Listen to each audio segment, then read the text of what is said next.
কবি সৌমিদের কবিতা স্বেচ্ছা মৃত্যু। একগাল হাসি নিয়ে মৃত্যু আমার দরজায় এসে দাঁড়ালো, অনুমতি ছাড়া পাশে বসলো। তারপর থেকে মুখোমুখি বসেই আছে, আর আমার ভেতরের সমস্ত আগুন ক্রমাগত ফুঁ দিয়ে নিভিয়ে যাচ্ছে। আমি তাকে বহুবার অনিশ্চিত করেছি, ঘুমন্ত গুটি পোকা হয়ে, দিনের পর দিন, মাসের পর মাস, বছরের পর বছর। সে আমাকে আষ্টে পৃষ্ঠে জড়িয়ে রেখেছে, শুধু একটার পর একটা দাবি করেছে। উঠলে চলবে না, বসলে চলবে না, কথা বলাও না, হাসা না, কাঁদা না। আমি শুধু তার দিকে চেয়ে থেকেছি।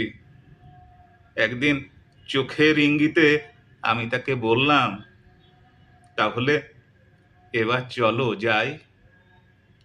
সভ্যতাকে অবাক করে আমি তার হাত ধরে এগিয়ে চললাম।